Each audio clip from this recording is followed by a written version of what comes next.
walking with it.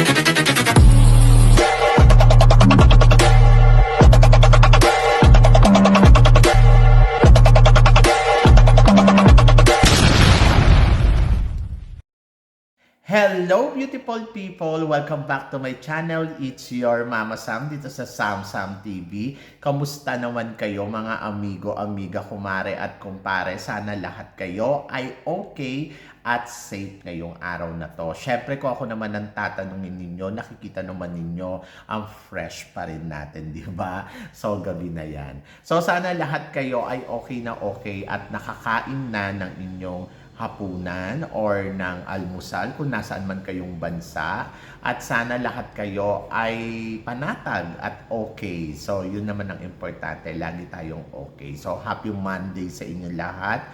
At natutuwa ako kasi kanina sarap ng ulam namin. Ang ulam namin yung lechon na manok, alam mo yon, yung inihaw na manok, ang juicy nung chicken, tapos yung sausawan, ang sarap, ang winner.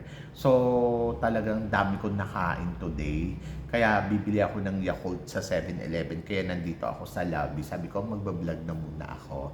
So gusto ko kasi tsumika kasi may nagtanong kasi sa akin, sabi niya, Mama Sam, tingin mo kung si Michelle Arceo ang ipinadala daw sa Miss Grand, pagkatapos eto daw si Nikki Di Mora ang ipinadala sa Reyna Hispano-Americana. So tingin ko daw ba, papalo ba ng bonggang-bongga si Michelle Arceo sa Miss Grand, at kaya ba ni Nikki Di Mora manalo dito sa tawag dito, sa Reyna Hispano-Americana? Ang ganda ng question, no? So kaya interesado ako sagutin. To be honest, yes, parang feeling ko nagkamali ang Miss Grand Philippines sa pagpili nila kung saan ipapadala yung mga girls. So, nag-base kasi ang Miss Grand Philippines organization doon sa beauty na meron ito si Nikki Di Mora. Kasi akala niya kapag ganito ka bongga yung beauty ay winner na sa Miss Grand. So, ako, kasi sa Miss Grand, maraming eksena. Katulad niyan, marunong naman pala kumanta to si Michelle Arceo ng bonggang-bongga. Kung pinadala nila to sa Miss Grand, ay din nakapalo dun sa Miss Grand Boys, di ba? So, hindi may imbiyer na sinawat na, o gawin mo to or mag-prepare ka ng song. Kasi kaya naman pala ni Michelle Arceo kumanta at kaya niya makipagsabayan.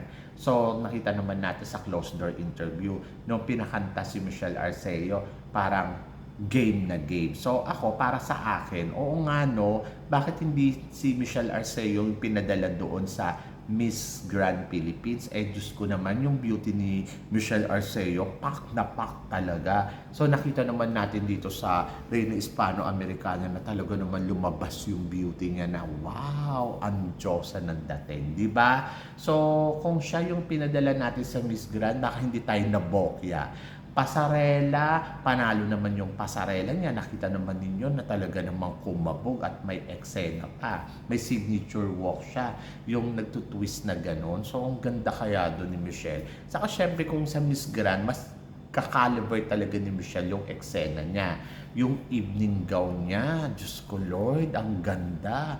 Kung ginamit to sa Miss Grand, ay winner. Lahat ng mga materyales na ipinakita ni Michelle Arceo dito sa Reyna Hispano-Americana, kung dinala yan sa Miss Grand, pak na pak talaga. So para sa akin, oh my God, baka si Michelle Arceo pa ang nanalong Miss Grand. Kasi sa galing sa com skills, and then kung hindi man, I think si Michelle Arceo papasok sa top 5, di ba? So yun yung sinasabi na maling kandidata kasi yung pinadala natin sa international pageant. Pero kung ako ngayon tatanungin mo kung si Michelle Arceo pinadala natin dito sa sa Miss Grand, I think nakaariba siya ng bonggang-bongga at kaya niyang kabugin ang beauty na meron itong si Miss Peru, di ba? So, yun. So, si Peru ang laging tinik sa Pilipinas. Oh, yun. So, tingin nyo guys. And then, kung si Nikki Di Mora naman ang pinadala natin sa Reyna Hispano-Americana, parang feeling ko, hindi rin siya mati-thank you girl. Kasi sa Reyna Hispano-Americana, parang feeling ko, yung beauty niya swak na swak doon, hindi siya mati-thank you at kaya niya sumabay sa mga Latina sa beauty na meron siya. Baka siya pa nanalo ng Miss Reina Hispano-Americana 2024. And then kung titignan mo, magaling din mag-Espanyol kasi 'di ba she's from Brazil. So kaya niyang magsalita ng kung Latina, kumbaga parang Portuguese or Latina. So, kaya niyang sumabay doon sa mga kandidata na nandoon. So, malaki yung chance na mas maitawid talaga ni Nikki Di Mora ang competition ng Reina Hispano-Americana at kaya niya makarating hanggang dulo ng competition at manalo sa competition. And then, kung si Michelle Arceo naman yung pinadala natin sa Miss Grand, parang feeling ko mas malayo yung mararating niya at mas kayang kumabog. So, yon ang sinasabi na wrong candidates kasi yung pinapadala ninyo. So, nakita na pala may talent naman pala itong si Michelle Arceo. Bakit hindi siya pinadala doon sa Miss Grand? Bakit siya pinadala dito sa Reina Hispano-Americana? Pero, syempre, nangyari na yun nangyari. So, ayan na ang resulta, di ba? So, sa Herlin Budol, saan na siya ipapadala? Wala na, charot. So, hindi ko alam. Pero kung iisipin mo, ang gaganda ng beauty queen natin, no? Yung dito na lang sa Miss Grand Philippines, ang ganda ni Michelle Arceo. Nagandahan ako sa kanya. Ngayon ko na-appreciate yung beauty na meron siya. Kasi parang feeling ko, yung lumalabas siya sa national pageant o doon sa iba yung beauty na meron siya. Pero kasi na-interview ko to, wala masyadong makeup. Ang ganda niya. Ang Diyosa nung dating. So, totoo lang. So, gustong-gusto ko nga siya nun eh. So, dito, sa Reina Hispano-Americana, natuwa ako kasi parang ipinakita niya yung real beauty. Tapos, plus, yung totoo siya na kung ano yung siya. So, hindi siya nahihirapan sa competition at ayun nga, nakuha niya ang second runner-up position. Pero sabi ko nga, kung pinadala pa to dito sa Miss Grand, I think magugustuhan to ni Nawal. Kasi marunong kumanta, magaling umeksena, pinag-aaralan yung laban. Saka hindi tayo mati-thank you girl sa Miss Grand, di ba? So, hindi lang talaga marunong maglaro din ang organization ng Pilipinas pagdating kung sino yun dapat pinapadala sa ganito, sino yung pinapadala sa ganyan. So, kaya tayo nabubokya, charot. So, yun. Nakakaloka lang kasi. Dapat kasi talaga, pag mga ganyan, doon tayo sa maganda, marunong sumabay, marunong sa laro. Mas sumanga ako ngayon kay Michelle Arceo kasi nakita ko na potential pala siya kung paano siya maglaro sa competition. Kasi kung bibase mo lahat ng laban niya kanina, lahat ng laro niya, yung materials na ginamit niya, talagang masasabi mo, pinagplanuhan niya ng bonggang-bongga. At ang galing ni Michelle Arceo. So sana lumabas si Michelle Arceo sa iba pang pageant katulad ng Binibining Pilipinas o kaya Miss Universe Philippines pwede. Pero mas gusto ko siya lumaban ng Binibining Pilipinas kasi parang feeling ko sa Binibining Pilipinas mabibigyan siya doon ng corona at makakakuha pa siya ng tsansa na maipadala uli sa international pageant more than dito sa Miss Universe Philippines. Kasi sa Miss Universe Philippines parang ang hirap manalo dyan. So, kailangan talaga best of the best. Di ba?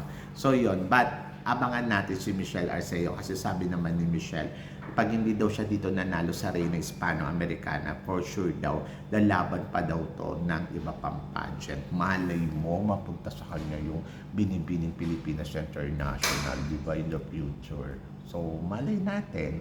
Kasi, iba talaga yung ganda ni Michelle Arceo, sa totoo lang.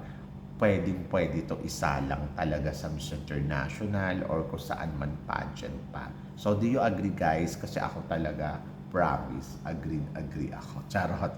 So, yun. So, basta, congratulations kay Michelle Arceo. So, nanghinayang lang ako, naisip ko lang na, oo nga, no, doon sa nabasa ko, kung oo nga, no, kung si Michelle Arceo yung pinadala natin sa Miss Grand, baka pumalo to ng bonggang-bongga. Tapos, kung si Nikki Di Mora ang pinadala natin doon sa Miss Reyna Hispano-Americana, pumalo din ng bonggang-bongga. So, hindi sayang yung mga queens natin. O, di ba?